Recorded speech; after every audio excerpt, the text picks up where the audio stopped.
જય કુખાર મેડીમાં દેવ સુખ દુઃખમાં ભાગીદાર બને તે વાતો પર માતાજીએ શું કીધું આપણે આગળ વિડીયોમાં જોશું। જય કુખાર મેડીમાં ગમે તે સમયગાળામાં ગમે તે ચોગડિયામાં ગમે તે સ્થાને કદાચ તકલીફ પડે ને અને દુખી થાવ ને અને કોઈ આશરો કોઈ આધાર કોઈ બળ રહે નહીં ને અને આખું સંસાર અંધકારમય દેખાય ને કે હવે મારી પ્રાર્થના કોણ હોભરશે તારે મનથી સ્મરણ એકવાર મન રોમ વારી વેલીડીન કરી લેજો। કદાચ વિચાર પેલા ના પહોંચું તો ગોડા હું ખુખાર મેલડી નહીં। બધા મારા ધામમાં આયા તો કઈક આશા લઈને આવ્યો છું, જાણું છું બધાની અલગ અલગ એક આશા છે, અલગ અલગ માગણી છે, અલગ અલગ અરજી છે। પણ આ રવિવારના દિવસે જેણે જેણે મનથી શ્રદ્ધાના વિશ્વાસથી પ્રાર્થના કરી હશે, માનતા રાખી હશે અને જો પ્રાર્થના અને માગણી તમારી યોગ્ય હશે, ધર્મયુક્ત હશે અને કદાચ જો સમય કદાચ મારા ભગવાને સુખી થવાનો મારા ધામમાં તમારો લખી લીધો હશે તો કદાચ આરે રવિવાર આવો ને આવતા રવિવાર સુધી પ્રમાણ ના લો તો ગોડા હું રોમ વારી મેલડી નહીં, મારા મેલડી ના રામ। એક રવિવાર આવો ને આવતો રવિવાર ના આવે અને પ્રમાણ ના હાલું તો હું બહુચર ના ખાતાની ઉગતા પોર ની મેલડી નહીં। પ્રમાણ ગમે તે રૂપમાં ગમે તે જગ્યાએ ગમે તે સ્થાને ગમે તે સમય ચોગાડિયામાં જે જે ભાવિક ભક્તો શ્રદ્ધા અને વિશ્વાસ રાખીને આયા છે ને એના અમથી સપને છે ચુંદડીમાં દર્શન આલી લીધે એને રાજી રાખીશ, હું મેલડી આવું બોલું। અમથું નાનું મોટું એક કામ કરી એને રાજી કરી લઈશ, એનો વિશ્વાસ જીતી લઈશ કે દીકરા બારે જા ધોમમાં સોલંકી પેઢીની કુળમાં કદાચ રોમ વારી મેલડી બેઠી છે, ખુખાર મેલડી બેઠી છે। અને આ વિશ્વાસ સાથે દરેક આવો તો દરેકને એવા આશીર્વાદ આલીશ કે આ તમારો વિશ્વાસ મારા પ્રત્યે અતૂટ રહે એવા મારા મેલડીના આશીર્વાદ। એમ કે જ્યાં સુધી તમારો વિશ્વાસ છે, જ્યાં સુધી તમારી શ્રદ્ધા મારા પ્રત્યે છે ત્યાં સુધી મારી મેલડીની કૃપા કાયમ માટે 24/24 કલાક તમારી જોડે હાજરા હજુર રહીશ।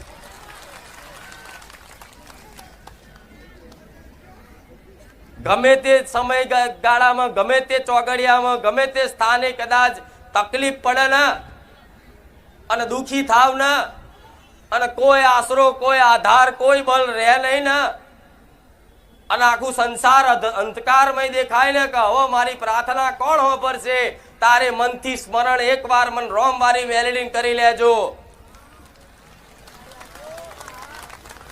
કદાચ વિચાર પેલા ના પહોંચું તો ગોડા હું ખુખાર મેલડી નહીં।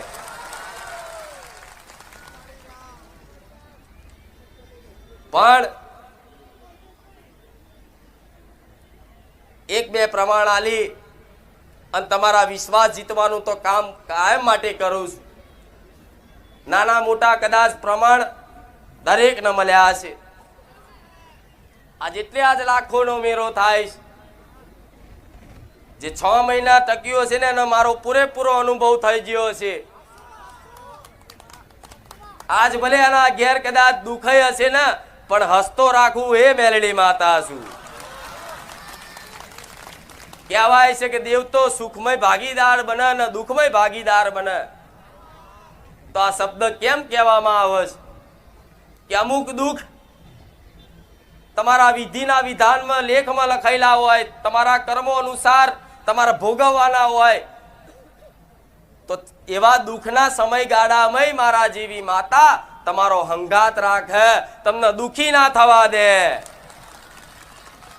કદાચ દુઃખી થાવ તો એટલા તો ના થવા દે કે તૂટી જાઓ, તમે ડૂબી જાઓ, એવા દુઃખી નહીં થવા દઉં, વિશ્વાસ રાખજો। જેમ કે આજે આશા લઈને આવ્યો છું કે માં સુખી થઈએ, તું કંઈક રસ્તો બતાડ, કંઈક માર્ગ બતાડ, માં કૃપા કર, માં આશીર્વાદ આલ, માં માથે હાથ મૂકી દે, અમે માં સુખી થઈ જઈએ. માં બહુ ફર્યા, બહુ રખડ્યા, બહુ મંદિરો ભૂવા ભટક્યા, બહુ દોણા જોડાયા, બહુ વારણ કારણ કર્યા, બહુ મૂળા જોડા બંધાયા, પણ માં ચોય નિરાકરણ સમાધાન થયું નહીં. હવે નિરાશ થઈ, હતાશ થઈ, એક તારા આશરે તારા ભરોસે આયા છે બારેજા ધામ. માં મેલડી દગો ના કરતી, આવો પ્રાર્થના કરજો, હું મેલડી દગો નહીં કરું. તમારા દુઃખની કદાચ નિરાદર નહીં કરું. એક એક દુઃખની વેદના, એક એક આંસુનો હિસાબ કદાચ ના લું ના તો મન રોમ મારી મેલડી ના કહેતા. એક એક પ્રાર્થનાનો હિસાબ, અમથું પેટ્રોલ મારા નોમથી 50 રૂપિયાનું પુરાયું હશે ને કદાચ કીક મારીને બારેજા ધામ આયા હશે ને તો 50 રૂપિયાના 500 કરીને આલવાની જવાબદારી મારી મેલડીની હોય. કેમ કે હું દેવ છું, કોઈનું ઋણ ના રવા દઉં, કોઈનું લેણું માથે ના ચડાવવા દઉં. કદાચ 5 ફૂલ લાયા હોય ને તો એ 5 ફૂલનો હિસાબ આલવા વાળી માતા છું. કદાચ 5 અગરબત્તી કરીએ છે ને તો અગરબત્તીનો હિસાબ કરવા વાળી માતા છું. અમથાય નમસ્કાર હાથ જોડ્યા છે ને તો આ હાથ જોડેલાય, માથું નમાયેલું એડે નહીં જાય. મારા ધામમાં વિશ્વાસ રાખજો દીકરાઓ. ભલે કદાચ કોઈ વાતે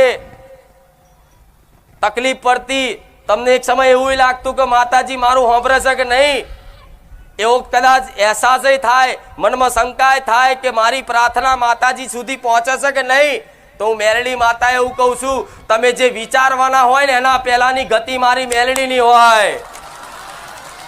કે વ્યક્તિ શું વિચારવાનો છે, એની અંદર શું વિચાર હવા આવશે અને શું પ્રાર્થના કરશે, એ તમારા વિચાર પહેલાય તે હું મેલડી પહોંચી જાઉં, મારી એટલી સ્પીડ હોય. તમારી એક એક પ્રાર્થના, તમારી એક એક અરજી, કોઈ પણ ધામ મંદિરે જાઓ ને, એ ભગવાન માતાજી ભલે પથ્થરમાં હોય, ભલે ફોટામાં હોય, ભલે ખાંભીમાં હોય, કે પછી દુનિયાના છેડામાં આંખો બંધ કરીને પ્રાર્થના કરી હોય, ભાવથી કરી હોય કે ભાવ વગર કરી હોય, પણ તમે એક વખત દિલથી કદાચ હાથ જોડી અને દેવી શક્તિ કે ભગવાનની આગળ પ્રાર્થના કરી હોય ને, તો એ આ પવન વેગે, આ વાયુ વેગે, આ પ્રાર્થના તમારી આકાશ સુધી છેક મારા ભગવાનના દરબાર સુધી પહોંચે ને. જેમ ભગવાન તો ઉપર છે, પણ માતાઓ આજ ઘેર ઘેર બેઠીશ, તમારા દીવામાં બેઠીશ, તમારા મઠમાં બેઠીશ. જેમ કદાચ મોબાઈલ છે તો ઉપર મોટું સેટેલાઇટ છે, તમે અહીંથી કોકને ફોન કરો તો પહેલા એ મોબાઈલમાંથી ફોન કરેલું પહેલા સેટેલાઇટમાં જાય અને એથી કનેક્ટિંગ કરીને જો ફોન લગાવવાનો હોય તો જાય. તેવી રીતે મારા ભગવાન ઉપર બેઠો છે ને, તો તમે અહીં પ્રાર્થના કરો ને તો મારા ભગવાનના દરબારમાં જાય અને એથી મારી સુધી પહોંચે. મારો ભગવાન નક્કી કરે કે આ દીકરાની માંગણી યોગ્ય હોય તો જ એની પ્રાર્થના આ માતા સુધી પહોંચાડું.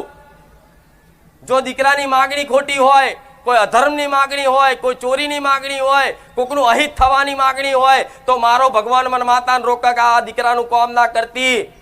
ભલે તારો ભક્ત હોય, ભલે તને ભાવ પ્રેમ કરતો હોય, તારી ભક્તિ કરતો હોય, પણ દીકરોની માંગણી યોગ્ય નહીં, તું કામ ના કરતી, તો મારો ભગવાન મને ના પાડે ને, તો મારે તે હાથ અદબ પાડીને ઊભું રહેવું પડે કે દીકરા તારી માંગણી ખોટી છે, નકર હું મેલડી તો જાગતી જ છું. પણ છતાંય તે તમારી એવી નાની નાની માંગણી હોય તે મારા ભગવાનને કગરીને પૂરી કરું છું.